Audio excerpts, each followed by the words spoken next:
Hello, everyone, and welcome to a LinkedIn Live with myself, Sabrina Myers, and Irina Graf from the Mice blog. Wow, Irina, we haven't gone live for quite a while on LinkedIn, Yeah, right? yeah, it's been a while. It's been the whole summer break, I think, that we haven't been live. Exactly.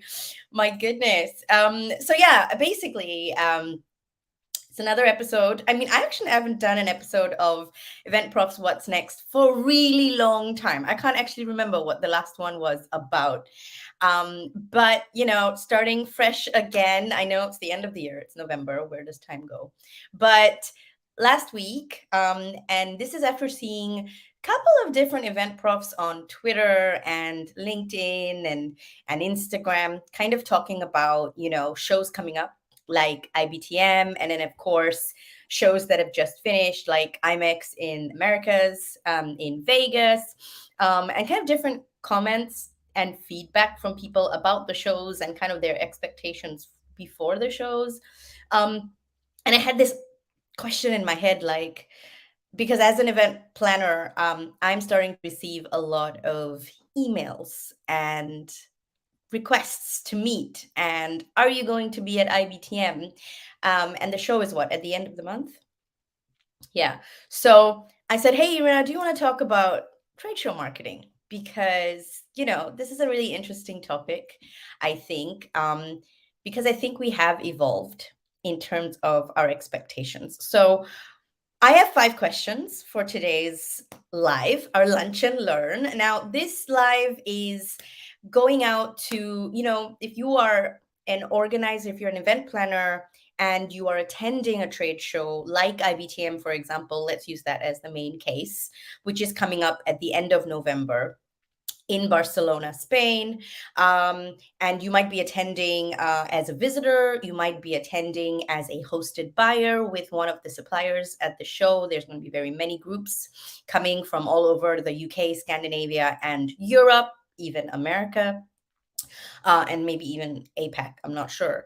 And also for suppliers, if you are a supplier that's going to be at the show, you're going to have a stand, you're going to have a booth, you're going to be doing activations, you're going to have some kind of presence visiting or exhibiting at the show, then this is kind of a live we want to have a conversation with you about. So any comments, feedback to any of these questions from either side will be very insightful and helpful for us.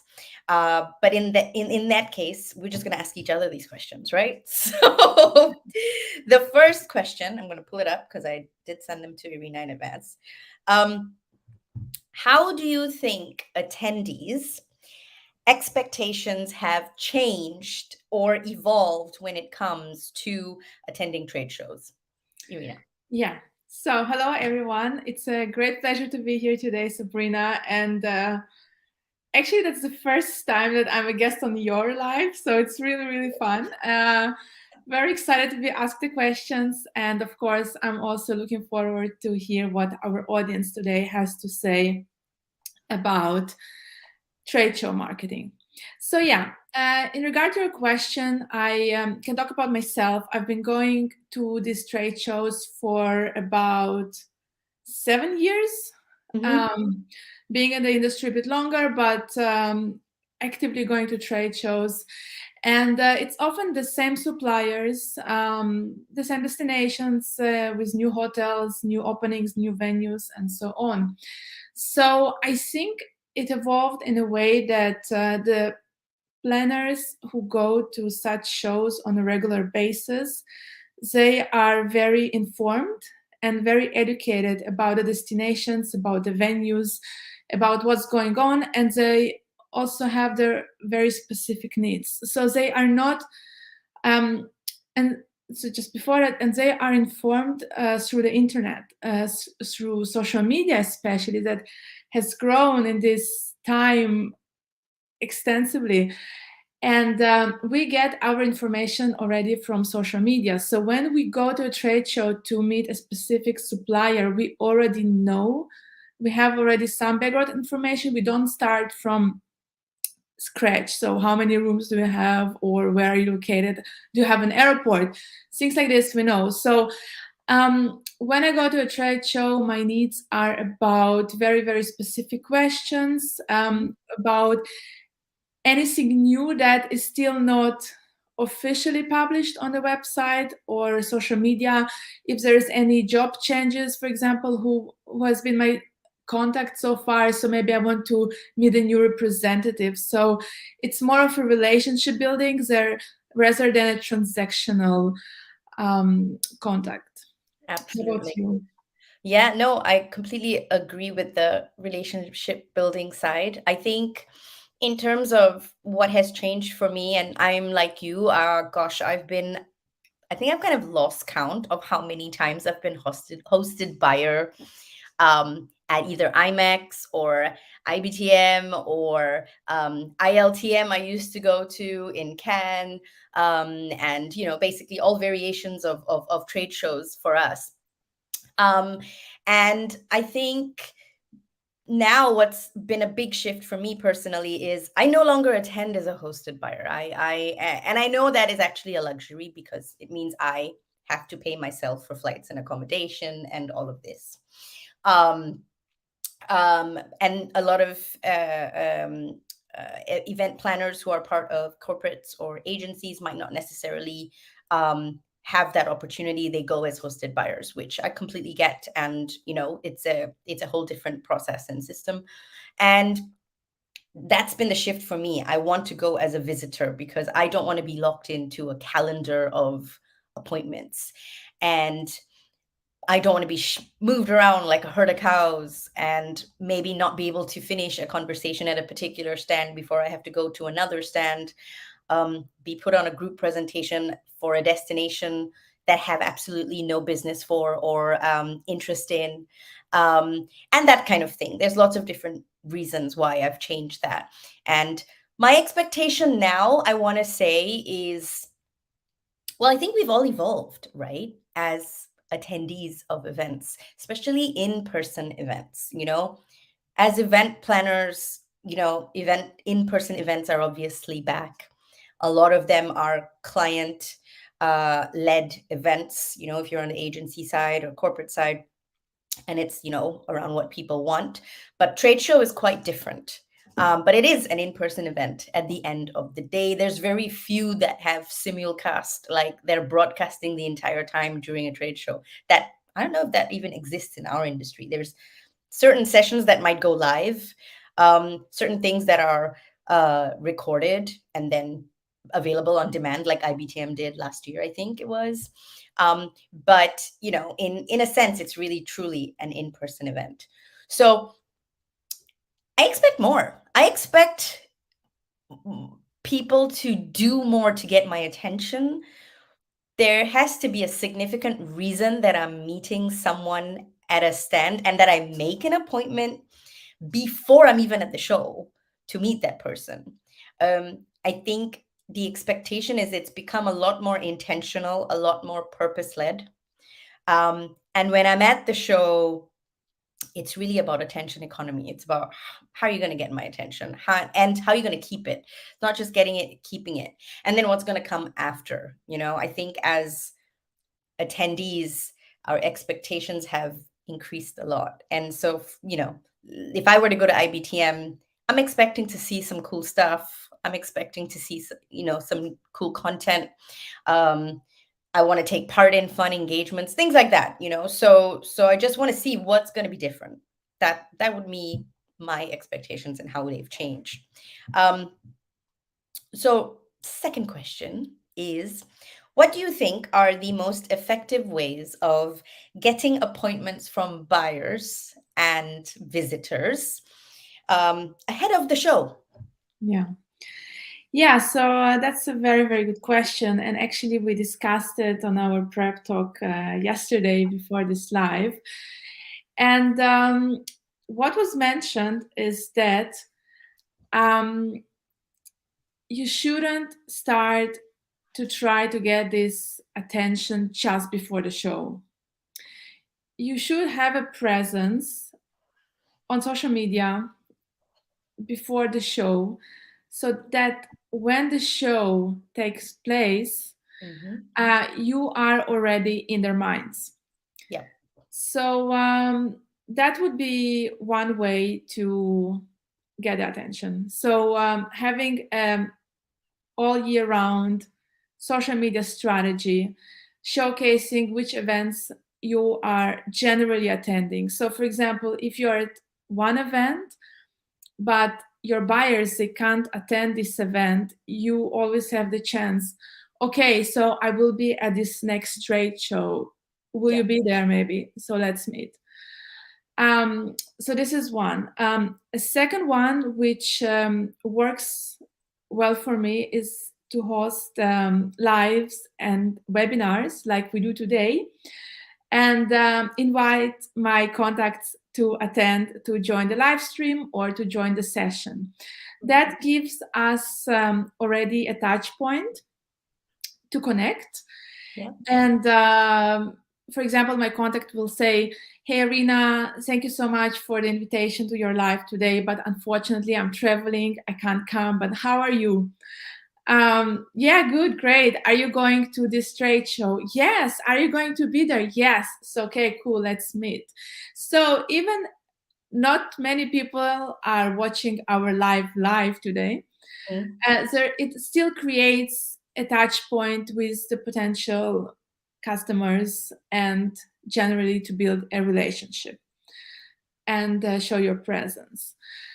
And then third one would be engaging with your potential customers on social media. So if your potential customers are posting on social media what they're working on which projects and so on, so then you can always like and comment and write them a personal message on LinkedIn and say, wow, it's such a great project that you're working on. I see that you are traveling, you are hosting events in Europe. Do you have any other event planned in Europe? Maybe you can consider my destination or my hotel. So basically the sales process starts already before the trade show. Yeah. Then the trade show is just really just to meet and handshake and really discuss the really, really specific, but not to start just building this relationship. You want to have this relationship already before the trade show. Yeah, absolutely. I mean, I think so. If I look at how traditionally, right now, even I'm getting approached or marketed to, it's, well, at this point, I would say it's still predominantly email marketing, you know, and it is predominantly social media exposure. So if you're not as an event prof on social media or you're not active on social media, that's kind of half of that marketing gone. It doesn't come in front of you. It's not visible. So there is the argument that email marketing then will hit those people that are obviously not active on social media. But of course, there's that magical medium that we are on, LinkedIn, which a lot of people don't qualify as social media, but it is. And they promote their presence, they promote their stand, they promote all of that on LinkedIn. So technically, you're active, you're seeing it as an event prof on social media. And then there's email marketing, as I mentioned, where I get a ton of emails going, "Hi, Sabrina, are you going to be at IBTM this year? I'm at this booth. Come by, join us, make an appointment." Now, I don't know about you, but that kind of doesn't work for me anymore. It's too generic. The worst are the emails that you get where you can tell they're not even personalized. It's a mass email that they've sent out to their database, hoping, like, let me throw out this massive net and see what it catches, right? And when you do something like that, the problem is that you're not assured of the quality of what you're catching. You might be catching 10 event professionals and planners that are completely irrelevant and filling up your appointment diary as a supplier with useless appointments that are time wasters that might be there just to get free stuff. I can promise you that happens. at the stand. They're there to get merchandise. They're there to have a contact so that when they go visit your city, they can hit you up for rates, so they can stay at a nice hotel cheaper. Whatever the case is, these are not things that I'm making up. This stuff exists. It happens. There are some suppliers who are watching me going, yeah, absolutely. Right? We've all experienced it. Some of us might even done it. We've got Pedro from Idea Nordic joining us. Hi, Pedro. Thank you, ladies. This is very important. We agree. Thank you, Pedro, for joining us on the live. Pedro is from a fantastic DMC in Denmark, in Copenhagen, called Idea Nordic. They are brilliant. And they will be on the Copenhagen stand, or Denmark stand, sorry, this year at IBTM. So, what you can do is you can get very creative, which a lot of people don't. And like, what would you say, Irina? Like, how would someone get your attention, to make this in advance, right? Like, for me, it's more about personalizing. Yeah. And, if I don't know the supplier, they don't know me, maybe kind of do a bit of research on what kind of events I might be booking, following me on social media, seeing how active I am. What do I tend to talk about? What are the things that are of interest? If you've met me at a few different forums throughout the year or a few different events throughout the year, like you say, building that relationship, going, hey, are you going to be at IBTM? I know you know my product, but we're doing some really cool stuff at the Denmark stand. I'm just using them as an example. Come by, and it'll be really cool to have a look and meet you again, and we'll have a coffee or have a water or something like that. It has to be more personal, right? Or it has to be different how you're trying to get people's attention, using a video, for example, and putting that on LinkedIn, but including something different, maybe going somewhere in your destination that's super cool. And then from there saying, this is what awaits you in terms of places at this destination, come to our stand to find out more. And not just a destination, it could be about your hotel, it could be about, all of that kind of stuff. So we've got Vanessa joining us as well. Hello, Irina and Sabrina. I have many events this month, so this is perfect timing for me for a refresher.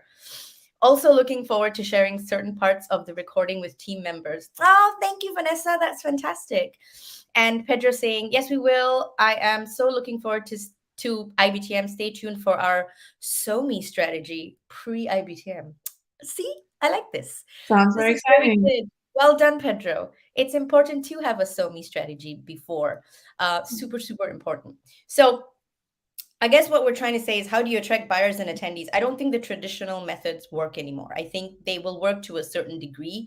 You might get a couple of appointments via email marketing, but as Irina says, a lot of it is relationship building. A lot of it is a 365-degree approach. A lot of it is reaching out and then keeping in touch with the buyers and the attendees throughout the year and remaining visible throughout the year. And, for example, if you are online, you might be consistently or now and again tagging these buyers and suppliers, on interesting content to do with your organization, your brand, your hotel, your destination. You might have included them in some of your lives. Wait, I just have to kill an insect. Give me a second. Okay, I just did that. It's crawling around. It's really annoying me. And so, it's one of those things where you have to be present and visible as much as you can be when you don't have the opportunity to do that in person. Don't leave it to the last minute to try and make as many appointments as possible, because you're never going to get them. LinkedIn is a great tool. I think try to use LinkedIn creatively to get buyers A, attention, and B, show them something different. you've got all manner of media that you can use, right? Like from Yeah. video to your team members to fun photos to promoting what might be happening. Yeah. Um, Let if me you ask don't go you, down the while yeah, you're on LinkedIn, yeah, sorry to interrupt you, while you are on LinkedIn, LinkedIn events is a very good product. So what we're doing now, LinkedIn Live, LinkedIn creating an event and inviting your entire network, and LinkedIn audio events, which is really underused right now. And you just can go live from the show and it will be seen by your entire network. So we're no longer just the company that we work for, we are personal brands, and LinkedIn is for our personal brands, and every supplier has their own network on LinkedIn. And as soon as they will go live on video or audio, or they will invite people from their network to attend the event, they can already slide also into DMs and say, "Hi, are you attending? Are you at the show? Come and see me for a coffee." So lots of opportunities with LinkedIn. It's really, really good tool.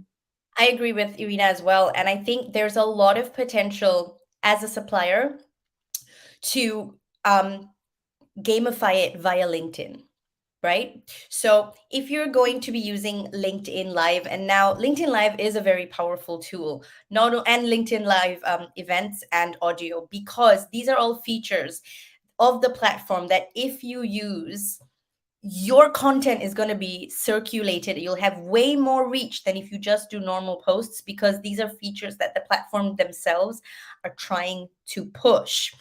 Mind you, considering how many active users there are on LinkedIn, which in the grand scheme of thing is not that many, and how much of that percentage of them go live, do events, and do audio events, there's a really big opportunity and potential for you to win on this platform when it comes to visibility and reach. So for example, let's use Vanessa, right, as a example. Now, Vanessa, you might go live on LinkedIn. It doesn't have to be for 20 minutes or 30 minutes. It could be for 5 minutes. And all you do is you say, I'm here on LinkedIn. I'm going live for 5 minutes. And these are the 5 reasons why you need to come and meet me at IBTM. And you say 5 reasons, right? 5 shrink 3, 5 reasons why you need to do that. And the fifth reason could be that there might be a chance to win something if they get something right. This is the question. Or, which of these is our logo? Or I don't know, think of something. As a destination, you can ask the question, you can come up with a really difficult trivia question about a destination that someone might have to answer, but only at the stand. If they come and visit you at the stand with the question that they saw on LinkedIn, they win a special prize, right? That motivates them to be like, oh, a lot of people might not have seen this question. They might not even be on LinkedIn. I am. I know the answer. I'm going to go to the trade show booth and I'm going to say, this is the answer to the question. And that's something different. As in a way, it evokes the child in us. It's a bit like treasure hunt, and it's a nice way to kind of take your social media activity and blend it with your offline activity of what you're going to be doing at the show, and have fun with it, and do something different. So that's one of the ways you can get quite creative. So Iunia said, hello, missed you ladies and your insights on such mainstream themes that few people decide to personalize. Oh, thank you, Iunia. I love that. And yes, Vanessa, we love Alive as well. And so yeah, that's one of the ways that you can kind of attract buyers and attendees. Now, if any of you out there are watching as a supplier, as a buyer or event professional yourself, has any supplier, for example, if you're an event planner, has any of them used different ways to get your attention, to get you to book an appointment with them before the show even starts? Like, what motivates you other than, as an event professional and planner, we book certain appointments because we actually have business for them and we want to know about them and we want to talk business. There's certain ones where we actually want to find out about that destination or hotel, or so, even if we don't have business. And then there's the ones where, and I know there's social appointments as well. Yeah. Those are appointments where you book them in your calendar because you're like, I need a coffee break between the 17,000 appointments that I have to do. And if I go to this one, I know literally I can rest, have a drink, catch up with them, a coffee, a water, and then move on to, next order of business. But I've, touch point with someone. So there's different kinds of events that you do at a trade show. But if there's a different way or a different method that you're using, then please put it in the comments, because I think a lot of people can benefit from trying to do something different, trying to get creative.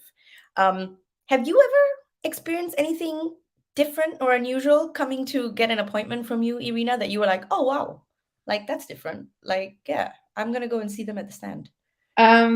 Yes, I can share two things from IMEX this year, but before, to add to what you just said about the social aspect, I think what actually works for me, that I meet a friend and they would say, hey, I'm going to this stand, do you want to come with me? I say, yeah, why not? And it's really, it's a great way to just make it a bit more fun. Absolutely. And especially if it's like the social aspect, if you know already the supplier and you just want to catch up, if there is a new person starting at a destination, or just to exchange in a very friendly, we still don't have business together, but let's get to know each other. So I think it's really kind of this bring a friend or a buddy program is really, really cool thing. So when I went to IMEX this year, it was more about going to meet the people who I don't reach on social media. Yeah. For me, this is a very, very important factor, because you and me, we are very, very social people. And I know whoever is on social media, I can just DM them and we can have a phone call. Yep. I don't necessarily need to meet them at a show that takes place only once a year for 3 very, very busy days. So I would take this time to discuss very specific business, or go to see people who don't reply to my DMs, don't reply to my emails. That's why you get approached by Irina. So now you know.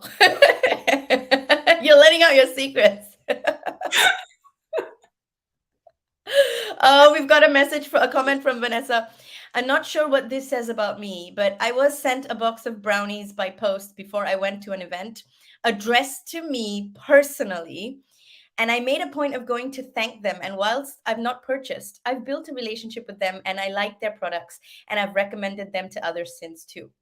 Yes, perfect example. I mean, why? Because it's totally unexpected. Yeah. And I know very few people that don't like brownies. So it was a nice thing to do. It was unexpected, and I think it sets you apart from the crowd, and I think people, and this is a good point that Vanessa is bringing up, I think people forget about props. Props can help. I would say brownies are a prop. Okay. And okay, they take an extra budget and an extra resource to think, okay, what could I use to hook? Yes, brownies for life, hashtag brownies for life. Love that. But yeah, I think, for example, if you received something in the mail that was quite intriguing, like, and then you saw, okay, you want to find out more, or, there's going to be much more on offer at our stand, come by, or you get half of something sent to you and the other half is actually at the stand. So you have to make an appointment and match it up in order to see what that leads to. It's, again, gamification or props to a different level. But it's also, I think, finding out about, or maybe at least being also in the know about popular culture at some times. Like, obviously me and Irina are very yes, we are. I can say that you are the expert in popular culture. Maybe you share with us what's hot now in popular culture, because I remember I've seen your post about this costume of an event planner, And I found it Yeah. so brilliant. It's just so cool. And like, how do you come up with these ideas? It's just like, it's so timely in the context. It's funny. It's entertaining. Look, So it's trying to find things that people are doing on social media and then trying to do them from your perspective. That's it. That's it. And if you've got people that are on TikTok, that are on Instagram, that are active, there tends to be, you have sort of an idea of what's going on. Like right now, there's a lot of Taylor Swift happening. Okay. Taylor Swift has basically stormed social media in general with her new album. And then everyone's singing and using her audios. So you want to get someone's attention, make an video with a Taylor Swift audio. I am going to be letting out a secret. I will be using Taylor Swift's audio from her song The Problem Is Me, or where it's this like, hey, it's me, I'm the problem, it's me, and there'll be two personas. I have to find out what the problem is, and then the other one will be me, and then you do like a split video. But you could use that video to do promo for your trade show booth at IBTM. They're all very simple, because at the end of the day, someone is marketing something. It's how you use that, right? Pedro saying Pedro the Explorer. It works very well for us. Yes. So Pedro gets sent all over Denmark, for example, and he gets to do all these things, and he's got this hashtag Pedro the Explorer, and people follow Pedro the Explorer. And I think that's a fantastic gimmick to use, because in a sense, you've got a face, you've got someone that embodies the brand and the destination and gives ideas and examples of what you could do. And then you get to meet Pedro in real life, and who knows what happens in real life at the Denmark stand, right? So that's kind of all pre-show that we've talked to up until this point. So now we're going to move on to talking about the show and being at the show, which is a whole different experience. So say you've booked to make your appointments, you've gotten people, you've filled up your diary. Now you're at the show, and the question is, how do you get me as a buyer or a visitor to come to your stand? How do you get my attention? How would yeah. someone get your attention, Irina? If it wasn't someone you're hunting down, how would they get your attention? So at IMAX this year, I found the stand of Italy really cool, because they had a DJ, they had a really loud music. It was actually towards the end of the show, like end of the day. It was not the show, and it was just like the atmosphere. And I know also Norway have this. It's always the party. It's something going on. There are a lot of people, so it doesn't have to be a party, but it's something that there's some crowd around the stand, and you ask yourself, okay, what's going on? And I hear that at IMAX America, it was actually, you could do LinkedIn headshot for you. And you Oh, yes, that's right. I think Dahlia was yeah, doing that, right? I right. remember. I don't know exactly who was doing it, but there was a buzz around it, and people had this similar photo on their profile, and I think that created this buzz around this company who did it. Funny thing, I still don't know which company it is, but that also needs to be It probably would communicated. have been one of the event tech companies, I'm gonna Yeah, assume. it can be also a destination. It can be a hotel. It doesn't have to be an event Exactly. It provider. It doesn't. doesn't matter. And The I most think important that's is a to lot of get times where people get stuck, right? They yeah. think, well, it's not something we do, but it gets people to your stand. Correct. Yeah, Right. correct. Or or you get like a social media clinic or whatever, like a consultation on your I don't know, corporate look or anything that you ask, oh wow, that's a bit unusual. So why not? I'll try it. So yeah, so it was Great something point. that really attracts the crowds. That's quite interesting. That would definitely catch my attention. Anything that is networking specific. So in 2022, I'm not going to events for content. And I've said it already multiple times on social media. content I get on social media, lives, virtual events, webinars, blogs, podcasts. I'm going for networking. So if there is an opportunity to meet someone high profile, a speaker, a personality, a content creator at the stand, in a small meeting, to have a chat, that will catch my attention. Something very intentional. And as you mentioned before, Sabrina, something that talks to me directly. Yeah. If it's related to what I do, blogging, content creation, sustainability, digital media, a topic that talks to me directly, that will catch my attention. And we talk about community, and there are many micro communities that have very, very specific interests. So as like when we go to a trade show, we can't really appeal to everyone, to the entire events industry. We also need to segment it, so we can choose different language and different activations to attract different audiences. So I think it's no one fit all product anymore.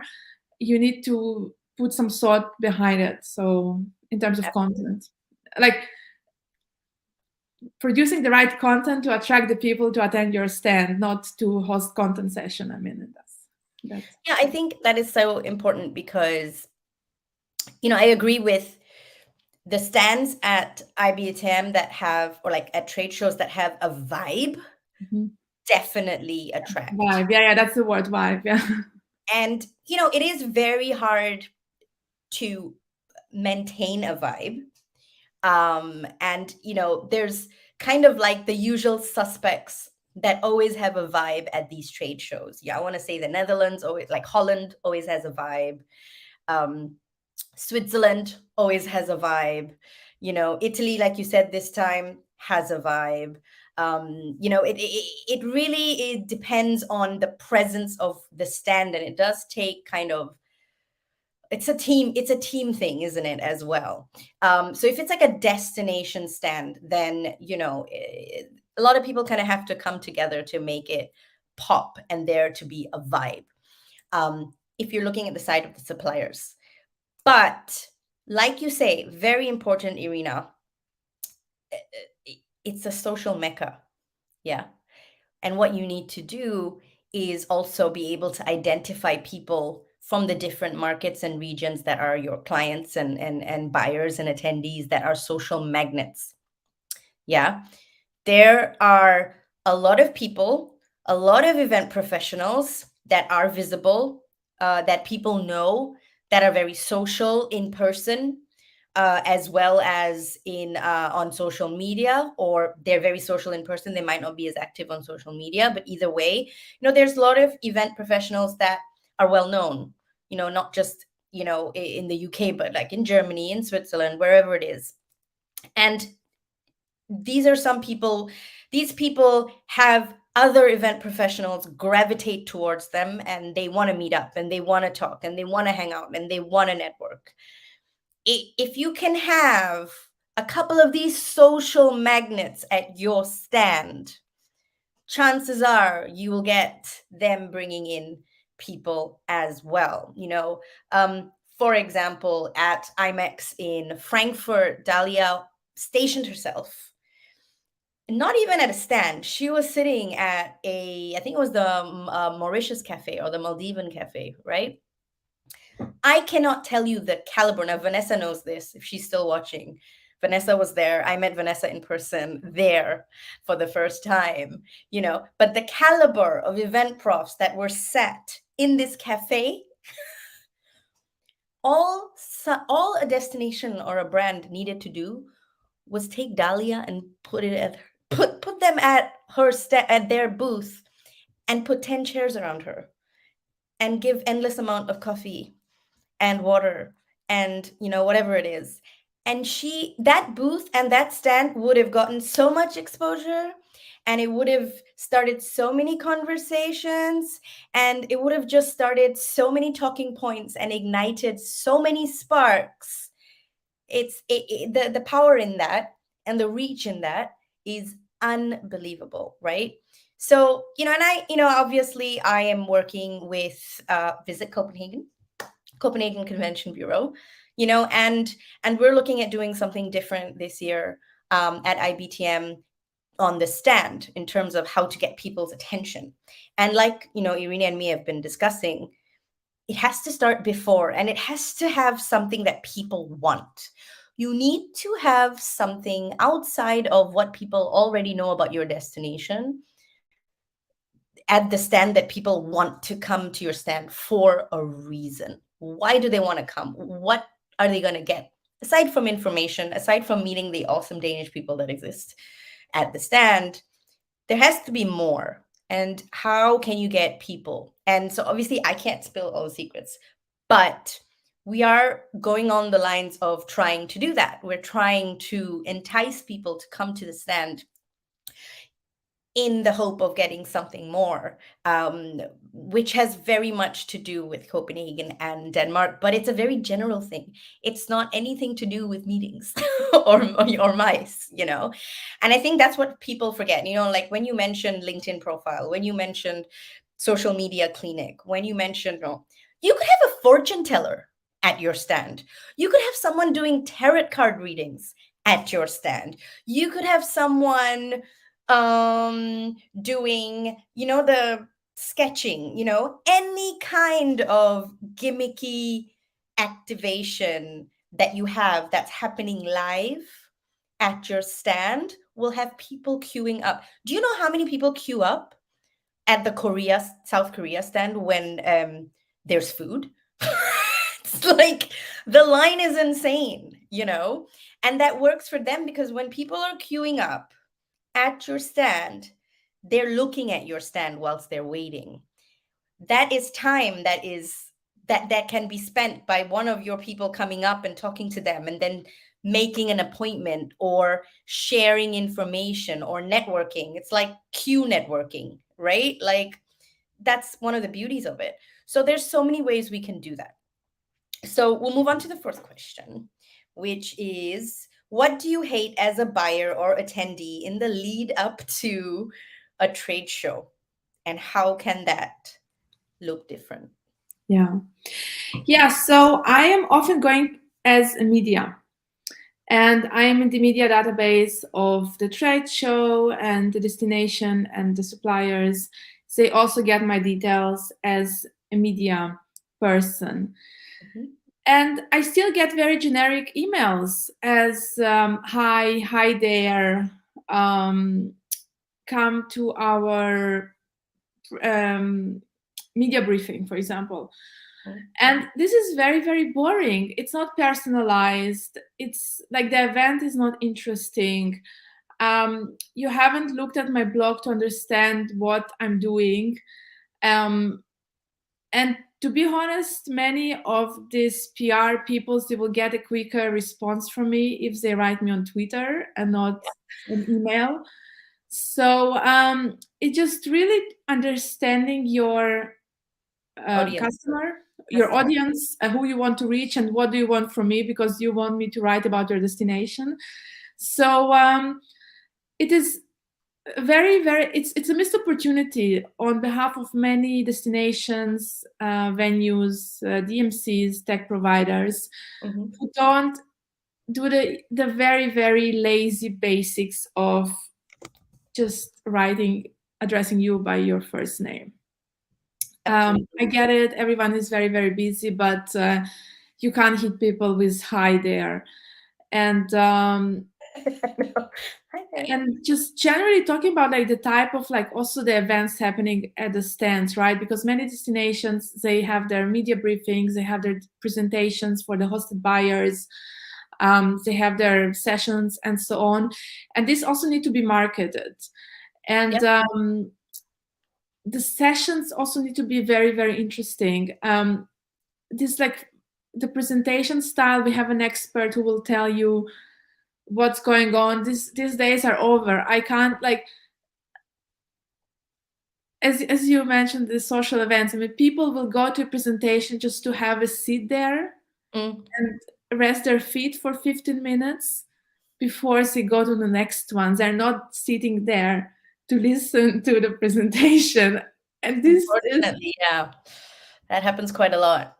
this is the reality, and the destinations need to understand this. If they want to engage their audience, they need to disrupt the system. I also feel they need to, and this is probably the previous question, partly the answer. They need to engage all senses. You know, um, people are tactile, and you know, if you show me a picture or a video, yes, a video will engage more. But if you give me something that aligns with what you're showing me, you're hitting two senses, which means that if Victoria was here, we'd have a really good conversation about event psychology. But you're hitting two senses at the same time. So I'm going to give you an example of, if I go to, say, the Switzerland stand, right? And I'm learning about Geneva.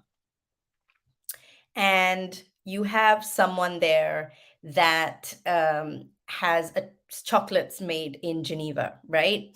And this person hands you the chocolate and asks you to taste it. And you're sitting there tasting it. And they're like, what's different about this bar of chocolate?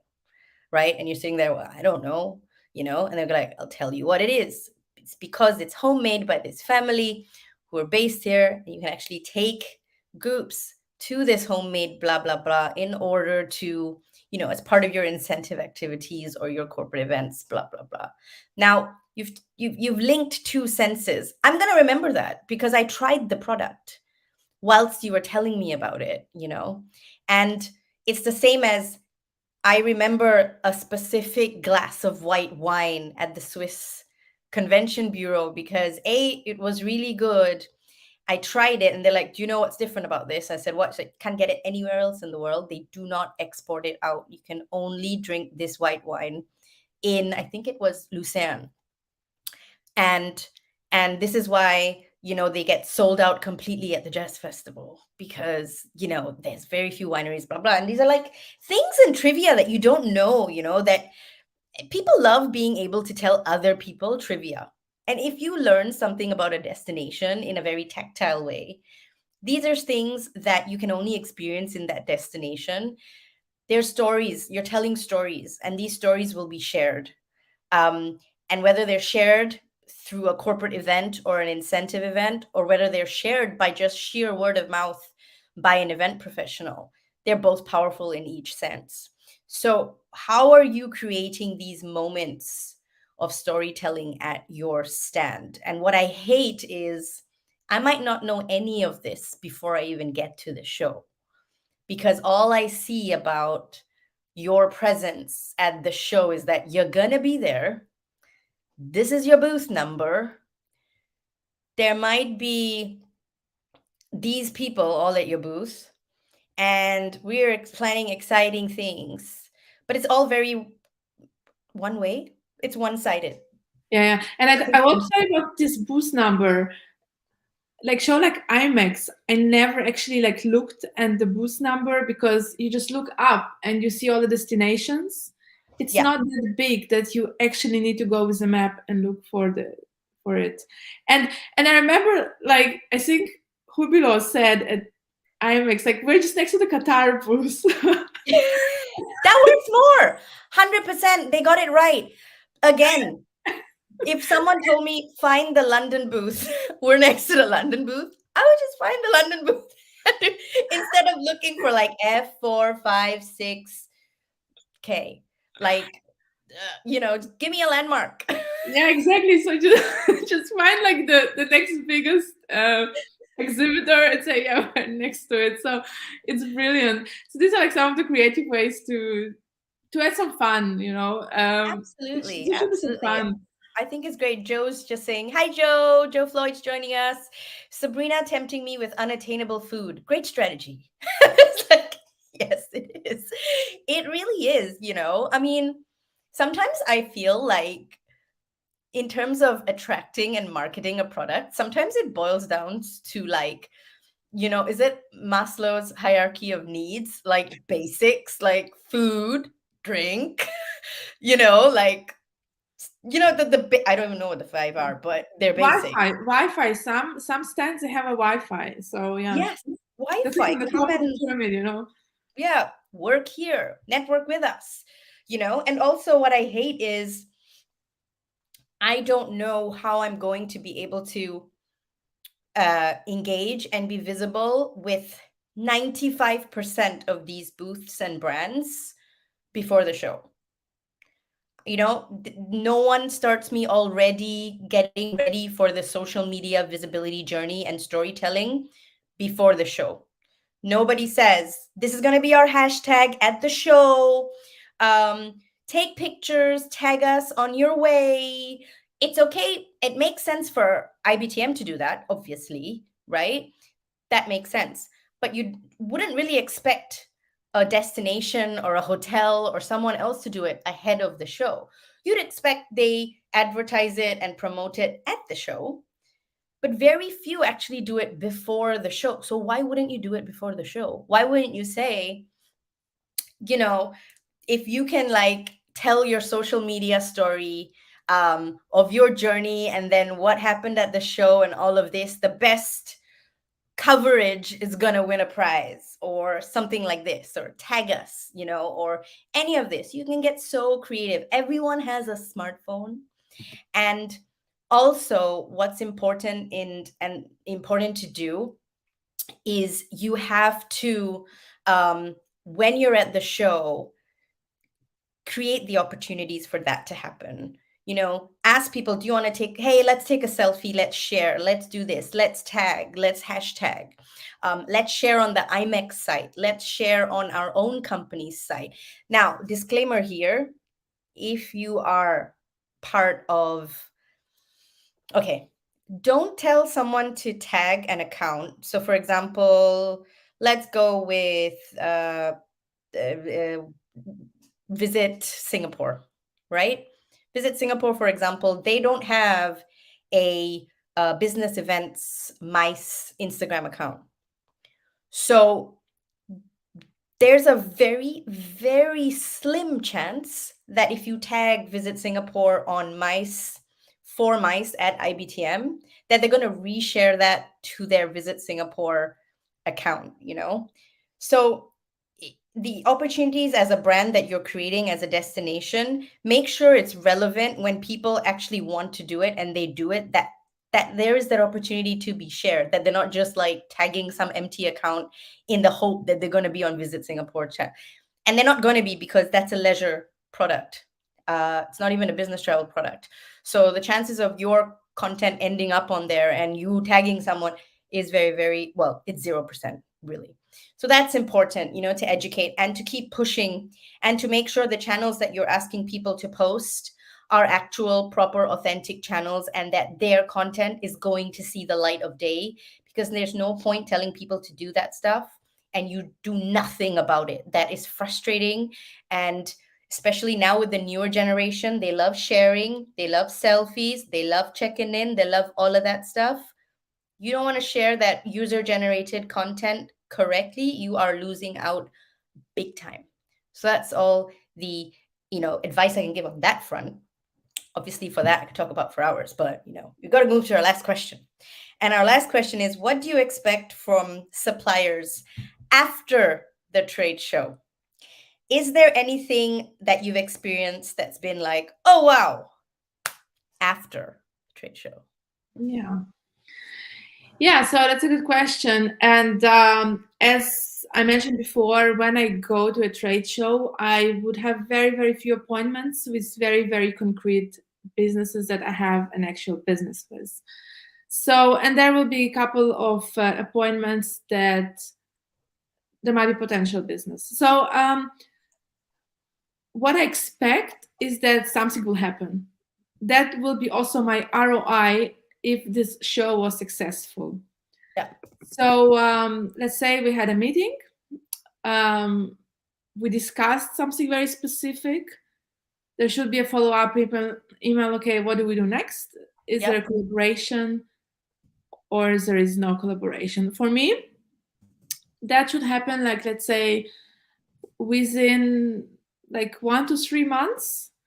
Yep. And then I would say, okay, this show was good. This appointment was really good and it was worth going for 2 days to this trade show.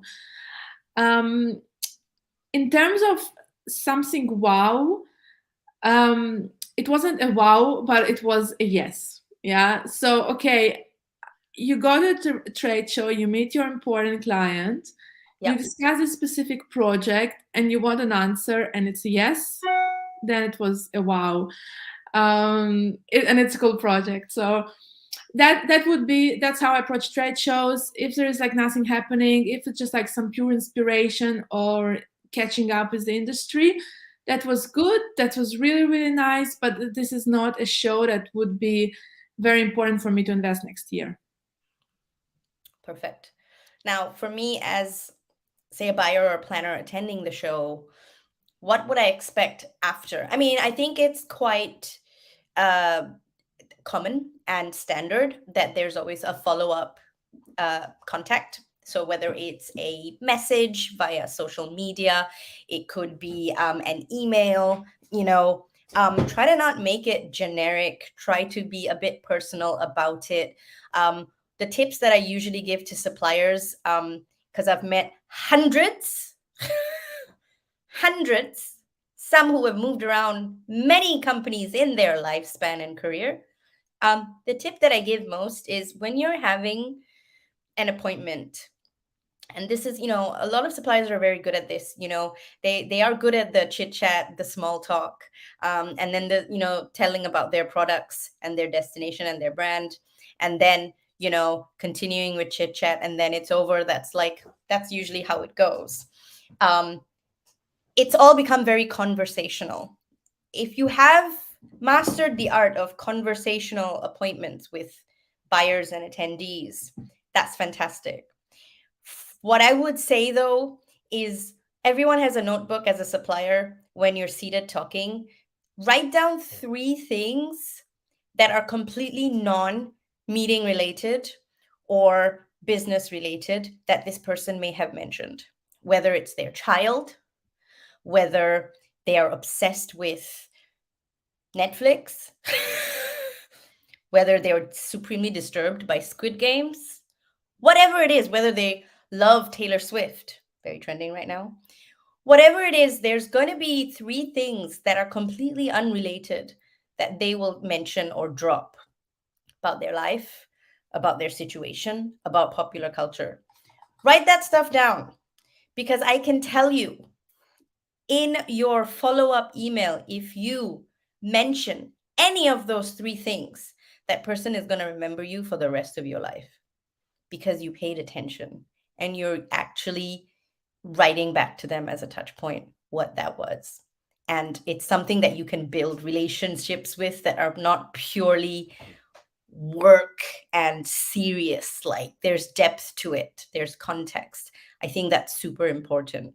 So, that for me, if someone sends me an email going, so nice to meet you, I hope you made it to Copenhagen for your connecting trip and you managed to pick up that book you said you wanted to get, I would be like, whoa, how does this person remember? They met like so many people. That makes a difference to me as someone, because you heard me, it is different. And I feel that's important. If you receive something in the mail completely unrelated, or maybe it was about something you talked about or something from your destination that this person really had a fond memory of or whatever, that's also something really nice. And yeah, those things are important. They stand out to me. I'm trying to think of something. I have had quite a few oh wow after, but the ones that really stand out the most are the ones that have managed to solidly take not advantage, but take note of something that's personal to me, and made that bond stronger, if that makes sense. So that's what my, I would say I would expect after a trade show. You meet hundreds of people. What made me different? Tell me what made me different. Make me remember you, because I've met hundreds of suppliers. What makes you different? It's a Yeah, two-way street. it's good that you mentioned this, because I do also receive these follow-up emails that are completely generic, and it's about them, it's not about me. So turning this conversation around. And also what quite often happens is that the salesperson, like, it's a different salesperson who was at the trade show, and then the contact is forwarded, and then, like, I got your contact from my colleague, and then the message is very flat, Generic. unpersonalized, and it's a missed opportunity. Exactly. But in that specific point, I know we got to end now because we are bang on 1 hour. It is that if it was a partner or like a team member of yours that's at the show and they're bringing on the info back and that's going to be disseminated within the team, those personal points and notes are still very relevant and important. Because they can say, I know you met my colleague Jane, and Jane could not stop telling me how cute you know, because you showed her a picture of your son and how cute she was, and like that was really sweet. And you're just like, oh, that's really cute, you Yeah. know. Or Jane mentioned that you're obsessed with truffles. Why have you never told me this before? Because I could obviously send you like the best truffles in the world from Italy or Switzerland or whatever, you know. So these are all things that that still matter, that still count, you know. And it's about having that intention and that purpose ahead of the show so that when you are in the eye of the storm, you you know to do it. Yeah. And then, you know, it's a full 360 kind of process. So thank you, Irina, for Thank you, being on Sabrina. this LinkedIn Live today on our Lunch and Learn. I hope to do more of these, actually. That was super fun. Lunch Definitely. and Learn. For those of you who've watched, if I don't know if this Trade Show Marketing 3.0 has triggered any specific questions that you want discussed, insights, advice, or anything like that, drop them in the comments. If you're watching this as a replay, thank you for watching the replay. Follow me and Irina. We are obviously on LinkedIn, we're on Instagram and TikTok, and Twitter, of course. Irina is like the Twitter queen, so you know, I don't have to say more than that. um and yeah, thank you all for joining us today. Thank you, Pedro. Thank you, Vanessa. Thank you, Joe. Thank you, Iunia. And thank you for your comments. And you know, IBTM is coming up. I hope to be there. I look forward to seeing those of you that are there, and I hope that you're all going to be doing some different things this year so I can report back and be like, no, it was a different show. I saw some cool different things. So fingers crossed for that. But otherwise, thank you, Irina. Thank you, everyone, and thanks. And yeah, have a great day, everyone. Bye.